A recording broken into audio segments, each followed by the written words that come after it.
Olá, meu nome é Kézia, bem-vindo ao Super Econômica. E hoje a gente vai dar sequência aos nossos vídeos para iniciantes. No vídeo 1, a gente falou de como pagar dívidas de forma rápida e por que é importante pagar dívidas. Hoje, a gente vai falar sobre reservas de emergência. Quem assistiu o vídeo de como pagar dívidas, viu que a gente falou que é necessário guardar R$1.000 de forma bem rápida antes de começar a pagar as dívidas, justamente para ter uma proteção. Porém, quem já conseguiu pagar dívidas ou quem não tem dívidas, pode pular diretamente para fazer sua reserva de emergência. E por que é importante ter uma reserva de emergência?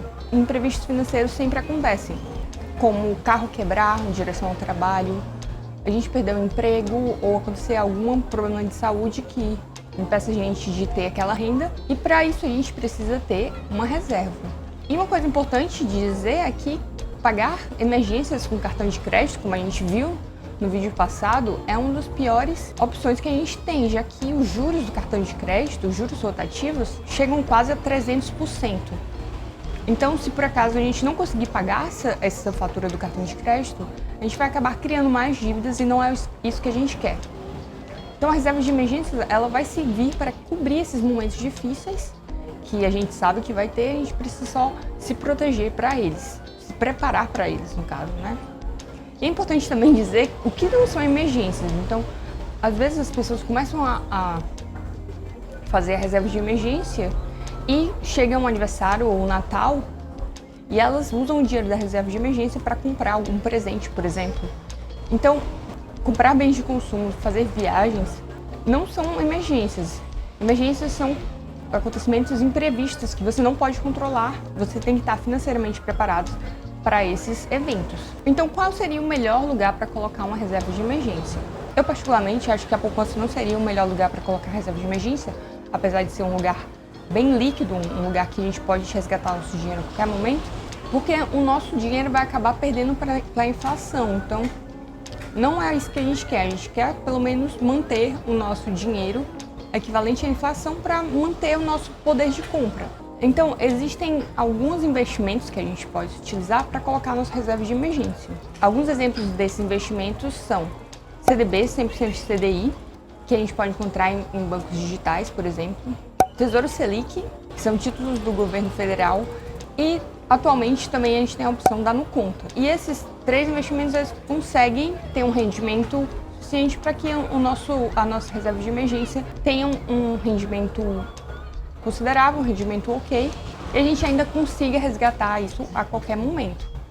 Então é isso que a gente quer. A reserva de emergência não é para ter rendimentos muito grandes. O objetivo dela é você sacar esse dinheiro quando você precisar, quando acontecer uma emergência. Então, acredito que esses três investimentos eles são interessantes para colocar uma reserva de emergência. Mas quanto eu devo ter na minha reserva de emergência? O ideal seria entre 6 e 12 vezes o seu gasto mensal. No vídeo anterior a gente fez um orçamento no qual a gente soube exatamente quanto a gente ganha e quanto a gente gasta. Na tabela que a gente gasta, vão ter custos fixos, qual a gente vai ter que pagar todo mês. E esses custos fixos a gente pode se utilizar para contabilizar quanto a gente necessita ter na nossa reserva de emergência. Por exemplo, se eu gasto mensalmente, se meus gastos com, por exemplo, aluguel, conta de água, luz, internet, etc., eles dão R$3.000, eu só preciso multiplicar esse valor por 6 e eu vou ter quanto eu devo ter na minha reserva de emergência. Nesse caso hipotético, eu teria que ter 18.000 na minha reserva de emergência para poder cobrir os meus gastos durante 6 meses. Porém, pessoalmente, eu acho que uma reserva de emergência mais completa, ela tem que ter, no mínimo, 12 vezes seus gastos. Então, nesse caso, seria 36.000 que eu deveria ter na minha reserva de emergência ou no Tesouro Selic, ou um CDB de 100% CDI ou na NuConta, ou espalhado nesses três. O que particularmente eu gosto de fazer para manter a motivação para conseguir formar minha reserva de emergência é colocar metas menores. Então, cada ano eu coloco uma meta X que eu tenho que bater para completar a minha reserva de emergência. Particularmente, eu gosto de ter uma reserva de emergência de no mínimo 6 meses para começar a investir em outras coisas. Porque assim, eu vou estar protegida caso algo inesperado acontecer, e eu também vou poder começar a acessar outros investimentos no mercado. E por que é importante usar os investimentos? Os investimentos, eles vão fazer com que o nosso dinheiro trabalhe para a gente. Então, o nosso dinheiro, ele vai começar a gerar mais dinheiro. Isso vai acabar ajudando o nosso acúmulo de capital no decorrer dos anos. Além do dinheiro que você vai colocar, por exemplo, você ainda vai ganhar um juros sobre aquele dinheiro. Isso vai ajudar no longo prazo para que sua reserva de emergência vá acompanhando os seus gastos mensais, caso esses gastos aumentem.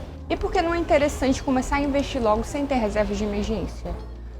Porque caso você colocar o seu dinheiro, por exemplo, na bolsa de valores, você investir em ações da Magazine Luiza, por exemplo, e em tempos de crise essas ações caírem, você precisar resgatar esse dinheiro em um momento de baixa, você vai acabar perdendo o seu dinheiro. Não é isso que você quer.